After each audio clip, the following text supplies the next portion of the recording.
Roll up, ladies and gentlemen, and prepare to bear witness to the marvellous magnificence which is the latest Virtual Stadium Tours video.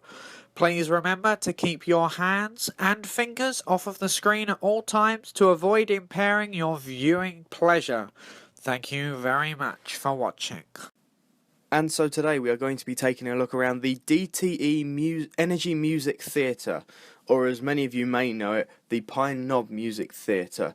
It's not actually a stadium or an arena as I usually talk about in these episodes, so this is going to be a little bit different from usual because this is actually a music theatre. It's actually the largest amphitheatre, I believe, in the world, with just over 15,000 seater capacity, with around 7,000 of those seats being actually on the pavilion and another 8,000 being on the lawn behind the actual amphitheatre itself. Now, the amphitheatre is located in Michigan, approximately 40 miles northwest of Detroit. And it was built by the Nerdlander organization in the early 1970s, which is why it was originally known as the Pine Knob Music Theatre, was because of its proximity to the nearby Pine Knob ski area and golf course.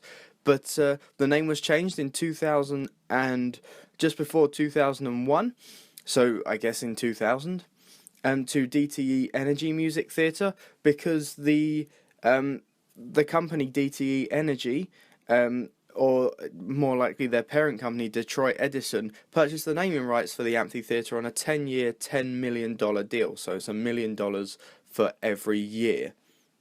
And this amphitheatre is ranked among one of the top-selling outdoor concert venues in the world, many times being at the very top of that list, and it's won several awards as well for being one of the top outdoor music venues in the world, being on top of the Billboard's top amphitheatre for attendance in 2011 specifically. Now, the amphitheatre was actually opened in June 1972, with the first ever matinee performance being performed by teen idol David Cassidy, which means that the first ever evening concert was actually performed 2 nights later by Andy Williams, and at the time of its opening in 1972 it was the largest amphitheatre in the US with a capacity of just over 12,500.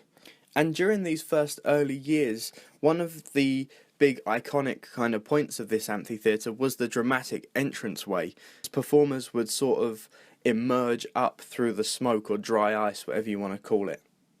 However, moving on, because in November 1990, the arena was actually purchased by a brand new owner, by Palace Sports and Entertainment, and then they spent around $8 million on renovations, which included upgrades to the video screens in the pavilion.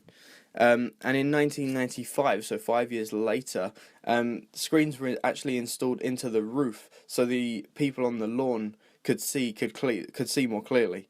Moving on once again to the next renovation, and that actually took place in 2012, when just before the start of the season there, they announced that they had been able to install a brand new state-of-the-art audio system, which was actually hung or suspended directly above the stage of the amphitheatre, which meant that there was nothing really in the way for fans, so they could see the stage far more clearly, so their view was not obstructed at any point.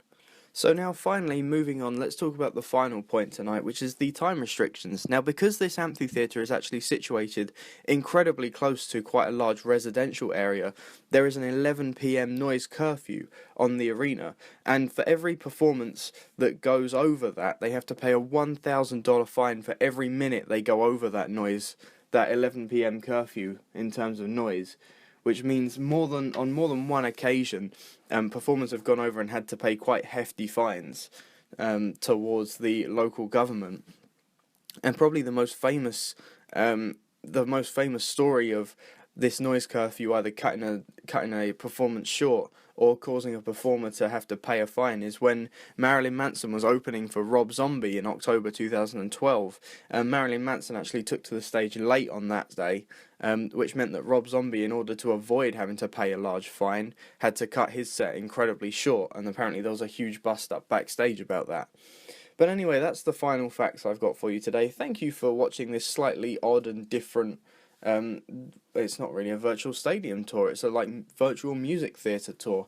But there's going to be a few more kind of slightly different things coming back in the near future, so just hold tight, because we will be going back to proper stadiums soon enough though. But thank you very much for watching.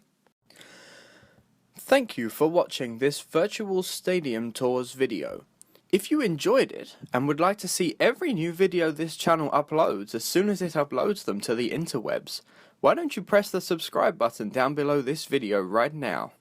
Goodbye.